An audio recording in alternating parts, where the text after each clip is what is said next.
want to spend 6 hours making these if you're going to throw a dinner party for people you hate. Today, we'll be attempting to make the disgusting, cheap meat pies that came out of Mrs. Lovett's fictional Victorian kitchen prior to her entrepreneurial adventures with Sweeney Todd, the demon barber of Fleet Street. I used Mrs. Roundell's practical cookery book, published in 1898 in London, as a guide to making the most revolting Victorian meat pies. I'll include a link to the book and the full list of ingredients I used in the description below.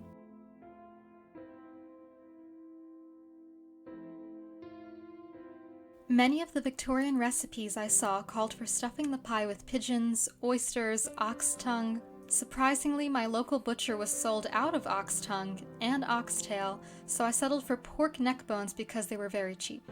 I'm scraping as much meat off the bones as I can, being very careful not to accidentally stab myself in the process. Do not try this at home, folks.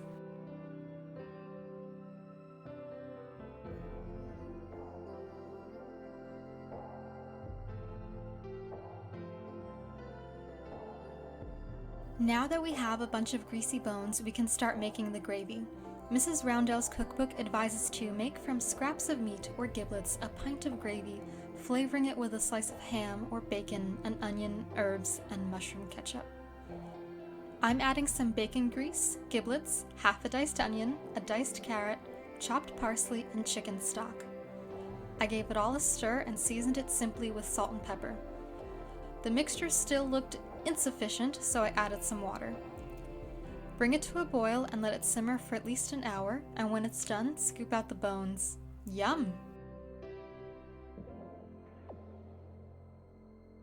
Onto the pie filling. I'm adding bacon grease to the pan to make it greasy. I'm cooking the scraps I cut from the neck bones in the grease, then adding minced pork meat because it was very cheap and on the verge of expiration, which seemed appropriate. I'm using a wooden spoon to break apart the meat so that it cooks quickly and evenly. I forgot to add half a chopped onion to the pan before I added the meat, but now is better than ever. It's supposed to be a bad pie anyway. A very important step: at this point, question why you're even doing this bizarre recipe in the first place. Mrs. Roundell also recommends adding mushrooms, cooked and cut in halves, to the pie mixture, so I added 2 chopped mushrooms. I also added a small chopped potato and some chopped parsley. And because Mrs. Roundell recommends adding anchovy vinegar to a game pie, I seasoned it with a splash of Worcestershire sauce, the closest modern substitute. Next, I added my meat filling to my giblet gravy, and mixed until the filling was thoroughly coated in the gravy. Now it's time to make the pastry. Mrs. Roundell instructs us to mix suet into hot water, but as I couldn't find suet, I used duck lard. Next, I'm adding 2 tablespoons of butter and a pinch of salt. I let all the fats melt together, then took the pot off the heat and allowed it to cool thoroughly before pouring the butter, lard, and water mixture into some flour.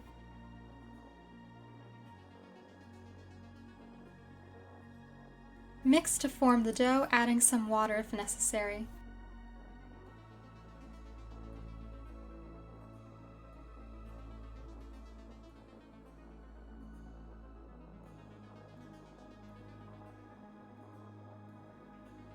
I plopped my dough onto a lightly floured surface and tried to roll it out, but it was tough and sticky, so I tried kneading it for a bit instead.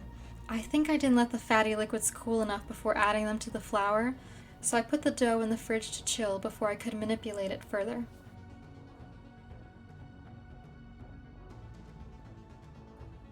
Once the dough was chilled, I rolled it out and cut rounds for the bases of the pies using a 3-inch diameter cookie cutter.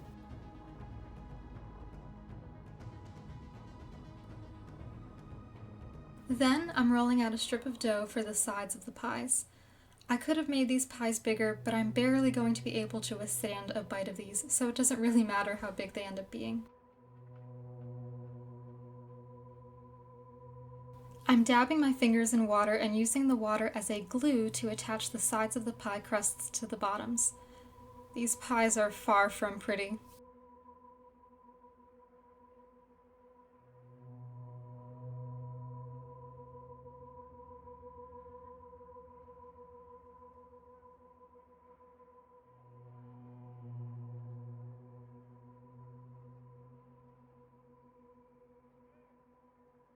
The pie dough was still sticky and soft, so I tried blind baking them in a 350-degree oven for 10 minutes. As you can see, blind baking these was not a success. These will be the ugliest pies anyone has ever seen. So basically when I saw them melting during the blind bake, only like about 5 minutes in, I immediately took them out and put them in the fridge to cool and kind of reshape them, which is the stage I'm at now. So many levels of annoyed. You don't even know. So just trying to... Wow, that is beautiful. This is truly, truly stunning. I can't wait to be utterly revolted when these are finished. Yay! So what I'm gonna do now is just, out of the foil I was using to prop them up, I'm gonna make a little supportive collar for them since they have a very hard time standing on their own because of the high fat content of the dough. Nice. Look at. Many of these Victorian recipe books instruct you to line the bottom of the pie with ham, which I've got right here. How about half a slice? Shredded up ham.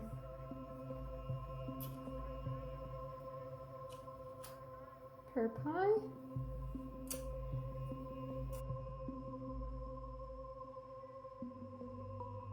I'm also using the ham to line the areas where the pies are more likely to leak. Although they're going to have so little filling in them at this point, I don't think that's much of a concern. I'm carefully scooping the filling into the pies and making sure the filling is packed down tightly into the pie, which is something that Mrs. Roundell stressed in her cookbook.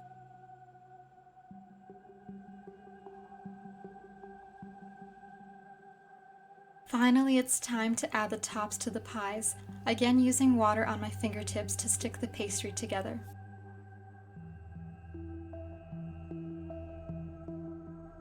I stab the tops of the pies with a knife to allow the steam to escape and cook them in a 400-degree oven for an hour. They certainly turned out looking greasy and gritty. Alright, so let's see how this tastes. I have to be honest, I'm not looking forward to this.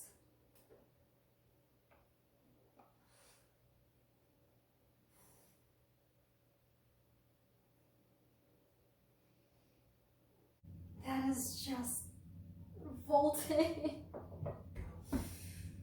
Oh my gosh. You have got to be kidding me. Wow, this is... I'm honestly speechless. Oh, you could see the bits of the ham sticking out. Oh god, the giblets. It just looks so sad. Before I take a bite, some observations. So the pastry looks very pale. Even though it was in the oven for almost an hour, the pastry just did not firm up and it didn't crisp up. And I think that's just because of the high fat content. Maybe if I had found the suet that the recipe originally called for, I would have had more success or some different results, but I just couldn't find suet, so I used the duck fat. But it is just so pale and sad. It is sadness on a plate.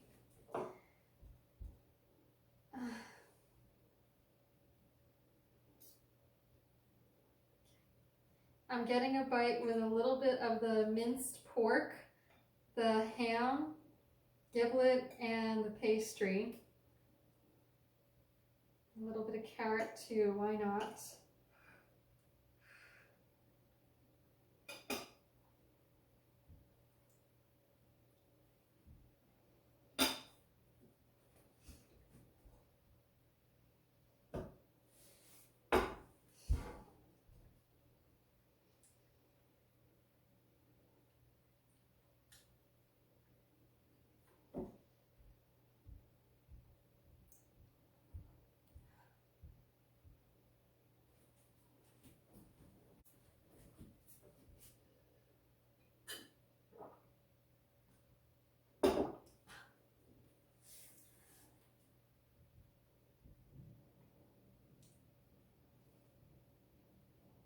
It's, okay, the flavor, we'll start with the flavor. There's not much flavor there. There's a little bit of saltiness from the pork.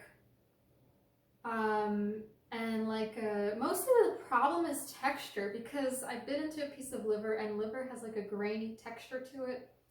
And then the minced pork was also kind of scoogey and grainy, and the ham is kind of slimy. The pastry is soft and doughy, and it's a texture thing for me. Honestly, I think it would be a texture thing for anybody who eats this. I can't even look at it. The texture is just so, it's just so fatty and grainy from like the flour and the giblets, the liver. It's just, honestly, I want to gag.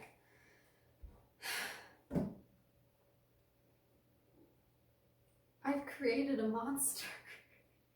What have I done in the name of entertainment? This was not entertaining. I hope it was entertaining for you, because I wasted about 8 hours today doing this to make 2 pies. 8 hours for 2 pies and about $15 of ingredients. Thankfully the meat was quite cheap, but dear God, no wonder they were the worst pies in London. And hers looked to be more liquidy. I did see recipes in these old cookbooks that called for some kind of gelatin, and I think that was supposed to happen in the process of cooking down the bones and making the gravy. Mine did not get very gelatinous. Maybe I wasn't using the right bones. Maybe I didn't crack them open enough. I'm not sure. I don't want to... Oh my God, I feel like coming back up. But in the clip from the movie, it's definitely quite liquidy, which mine isn't. It could be that mine's not as liquidy because it was sitting out on the stove for a few hours while I got the other elements ready. Oh, but my God. At least it doesn't have a soggy bottom. So if Paul Hollywood asks, no soggy bottom on these.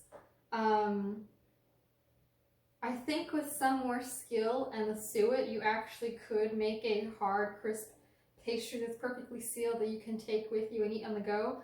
This is too crumbly as it is to withstand anything other than eating carefully on top of a plate. Oh, it's just like eating like meaty sand. If you enjoyed this video, please leave a like and comment down below with what is the weirdest historical recipe you've ever seen or heard of. And if you'd like to see more content like this, please subscribe to my channel, although I'm not sure I'm going to make anything as horrifying as this ever again. My kitchen is a disaster.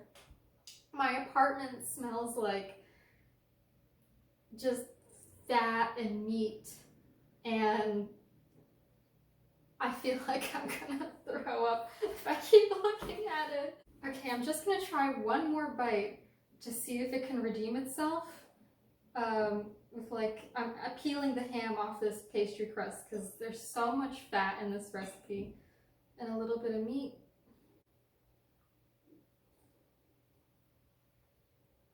No, no, oh God.